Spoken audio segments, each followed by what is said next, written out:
PFC spiritual ప్రేక్షకులకు స్వాగతం. వసుదేవసుతం దేవం కంసచాణూరమర్దనం దేవకీ పరమానందం కృష్ణం వందే జగద్గురుం. మనకి జ్యేష్ఠ శుక్ల పౌర్ణమి ఆ రోజున సత్యనారాయణ స్వామి వారి యొక్క వ్రతం పూజ, ఆ ముందు రోజు అభిషేకాలు ఇవన్నీ కూడా జరుగుతాయి.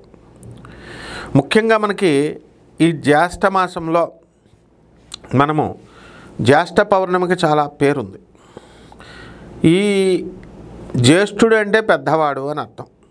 మనకి దేవుళ్ళలో ఎవర్రా పెద్ద అని అంటే మనకి శ్రీ మహావిష్ణువుని మనం తీసుకుంటాం. శివుడు, విష్ణువు, బ్రహ్మదేవుడు, వీళ్ళు ముగ్గురు కంటే పెద్దవాళ్ళు ఎవరు లేరు కదా, ముగ్గురు ఒకటే కాబట్టి విష్ణుమూర్తి రూపంలో ఆ బ్రహ్మతత్వాన్ని పూజ చేస్తాం.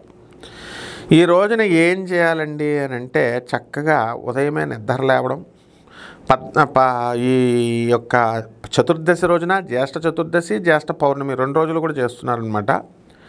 కాబట్టి ప్రొద్దున్నే నిద్ర లేచి తలంటు స్నానం చేసి శుభ్రమైనటువంటి వస్త్రాలని మీరు ధరించి, ఆ తర్వాత ఈ సత్యనారాయణ స్వామి వారి యొక్క వ్రతాన్ని నేను చేసుకుంటున్నాను అని చెప్పి మీరు సంకల్పం చేసుకోవాలి. సంకల్పం చేసుకున్న తర్వాత ఆ రోజు మనకి గోధుమ నూకతో మనం ఏం చేస్తామంటే అన్నవరం ప్రసాదం చేస్తాం. 2 రకాలుగా చేస్తాం మనం ప్రసాదం.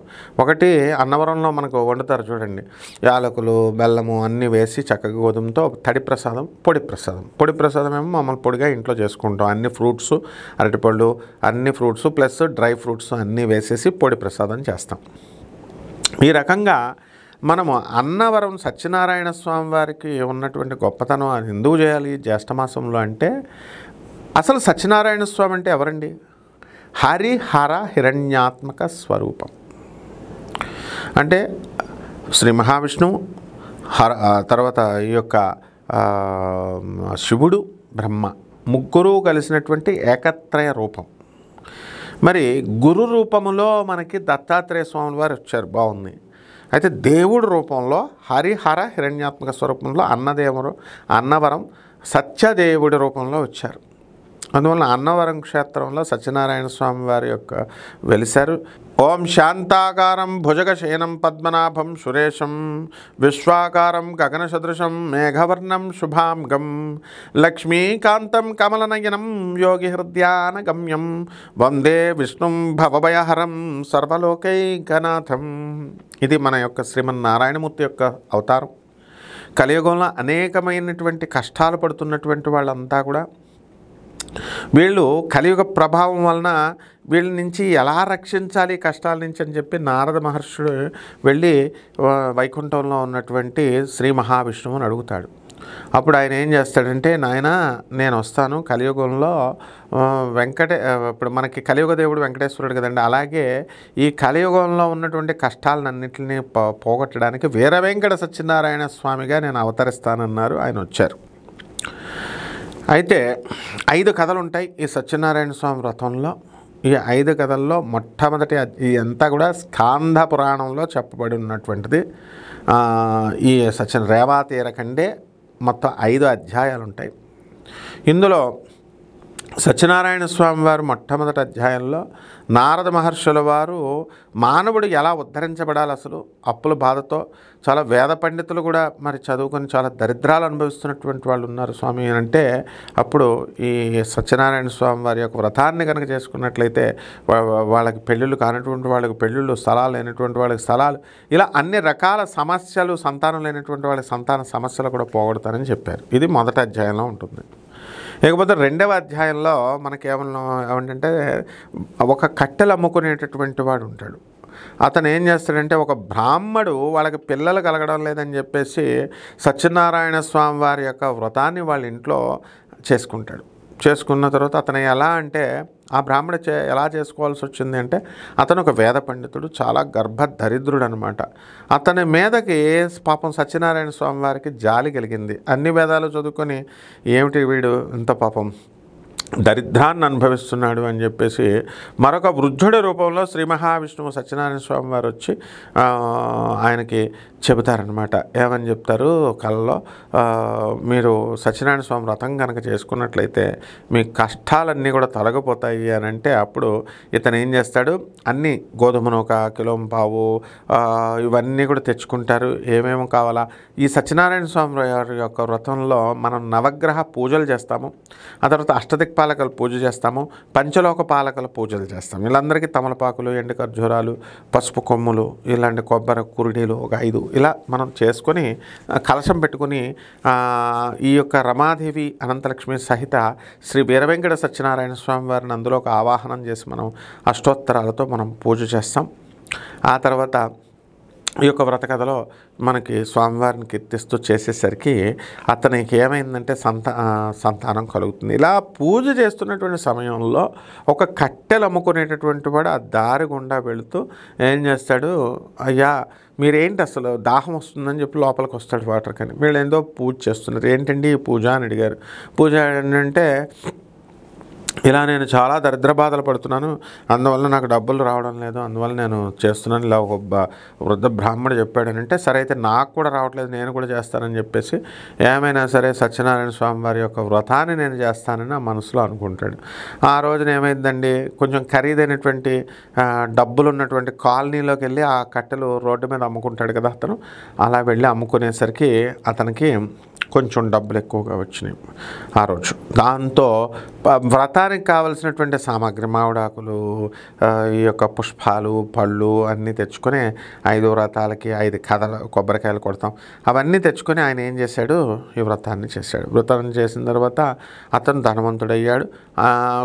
ప్రతి పౌర్ణమికి కానీ ఈ యొక్క పూజ ఎప్పుడు చేసుకోవాలంటే, ప్రతి పౌర్ణమికి ప్రతిరోజు కూడా చేసుకోవచ్చు. ముఖ్యంగా జ్యేష్ఠ మాసంలో ఈ యొక్క పౌర్ణమి రోజున సత్యనారాయణ స్వామి వారి దేవస్థానంలో అన్నవరంలో జరుగుతూ ఉంటుంది. కాబట్టి అలా చేసుకుని ప్రతి నెల కూడా ఆయన వ్రతాలు చేసి భార్య బిడ్డలతో పెళ్ళిళ్ళైంది, భార్య బిడ్డలతో మంచిగా ధనవంతుడయ్యాడు. అంటే ఈ సత్యనారాయణ స్వామి వారి యొక్క వ్రతం చేయడం వల్ల మనకి ఇహలోకంలో భూలోకంలో కోరికలు తీరడమే కాకుండా పరలోకంలో మోక్షం కూడా వస్తుందన్నమాట. ఇక మూడవ కథ, ఈ కట్టెలు అమ్ముకునేటటువంటి వాడు అలా ఆయన వ్రతం చేసుకుంటూ ఉంటుంటే ఒక వైశ్యుడు, సమాధి అనేటటువంటి ఒక వైశ్యుడు ఉంటాడు కోమటతను. అతను ఏం చేస్తాడంటే ఈ యొక్క అడుగుతాడు, ఇది ఏమిటి చేస్తున్నాడు. అతనికి ఒక కళావతి అని ఒక భార్య ఉంటుంది. అడిగితే ఏమిటి వ్రతం చేస్తున్నారు అని అడిగితే, ఇలా మాకు పిల్లలు లేరండి, అందువల్ల మేము ఈ యొక్క వ్రతాన్ని చేస్తున్నాము అని చెప్పేసి చెప్తా. అయితే నేను కూడా చేస్తాను అని చెప్పేసి ఆయన పూజ చేస్తాడు. వ్రతం చేసేసరికి ఆమెకి లీలావతి అనేటటువంటి కుమార్తె కలుగుతుంది.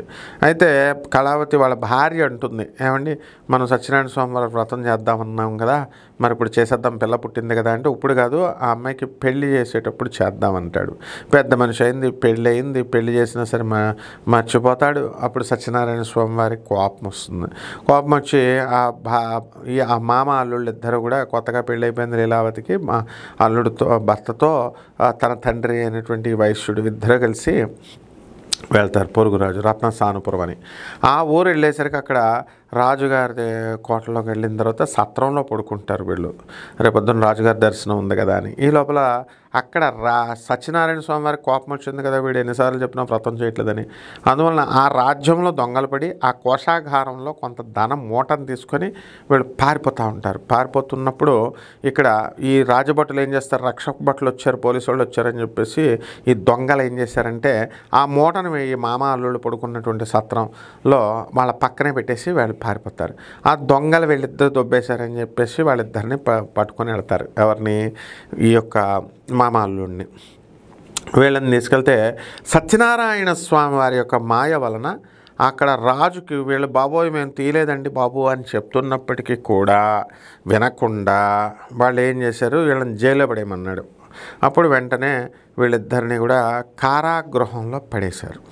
కారాగృహంలో పడేసరికి ఏం జరిగింది, ఇలాగా ఈ లోపల ఇక్కడేమో వీళ్ళ భార్య ఈ వైశ్యుడి యొక్క భార్య కళావతి ముష్టెత్తుకొని బతుకుతున్నారు అక్కడ పిల్లను లీలావతి వీళ్ళు చదువులు పోయినాయి పని లేదు ఏం చేయాలి ముష్టెత్తుకొని బతుకుతుంటే అప్పుడు ఒక బ్రాహ్మడు వ్రతం చేసుకుంటుంటే వాళ్ళ ఇంటికి వెళ్ళి ఈ అమ్మాయి ఏం చేస్తుందంటే ప్రసాదం సత్యనారాయణ స్వామి వారి ప్రసాదం తెచ్చుకుంటుంది.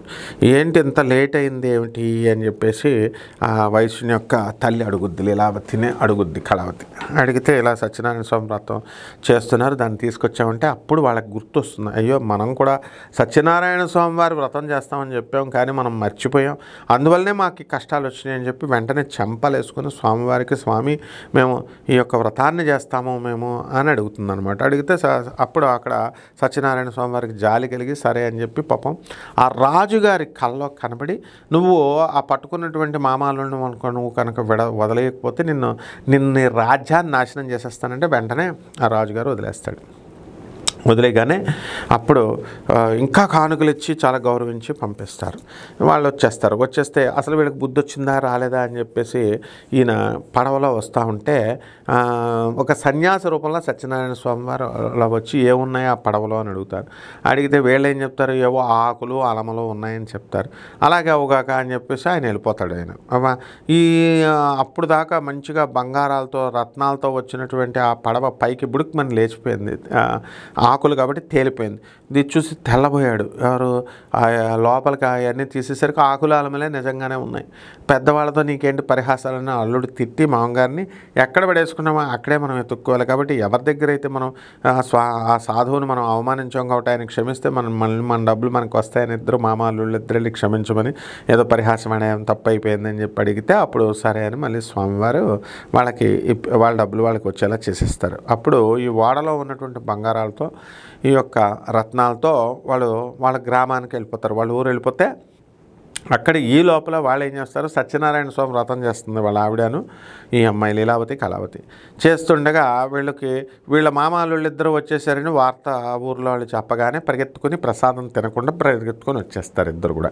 వచ్చేసరికి ఆ కూతురు వచ్చేసరికి ఏమవుతుంది, ఆ యొక్క పడవలో చూస్తుండగా మునిగిపోతే అయ్యో అల్లుడు చచ్చిపోయాడు అని చెప్పేసి అల్లుడా ఎంత పని చేశావు అని చెప్పేసి ఏడుస్తుంటే ఈ ఈమె కూడా నేను ఆత్మహత్య చేసుకుంటానని చెప్పేసి దూకేపోతుంటే అప్పుడు సత్యనారాయణ స్వామి వారి ప్రసాదం తినకపోవడం వల్ల ఇదంతా జరిగిందని చెప్పి వెళ్ళి సత్యనారాయణ స్వామి వారి ప్రసాదం తినమంటే అప్పుడు తల్లి కూతురు వెళ్ళి తినగానే ఈ మామాళ్ళు లేస్తారు. ఈ విధంగా ఈ తుంగధ్వజుడు అనేటటువంటి రాజు కూడా గొల్లలు సత్యనారాయణ స్వామి వారు వ్రతం చేస్తుంటే వీళ్ళ ప్రసాదం నేను తినను అని చెప్పి అతను ఏం చేస్తాడంటే అహంకారంతో ఇంటికి వెళ్ళేసరికి పొరుగు రాజులు శత్రురాజులు ఆయన పైన దాడి చేయడం ఆయన రాజ్యాన్ని పోగొట్టడం జరిగింది. అప్పుడు వెంటనే బుద్ధి వచ్చి ఇతను వెళ్ళి ఇంకోసారి సత్యనారాయణ స్వామి వ్రతం ఈ గొల్లలు చేస్తుంటే వాళ్ళకి క్షమాపణ చెప్పుకొని వాళ్ళ దగ్గర ప్రసాదం తిన్న తర్వాత వీళ్ళ రాజ్యం ఇవన్నీ దొరకడం జరిగింది.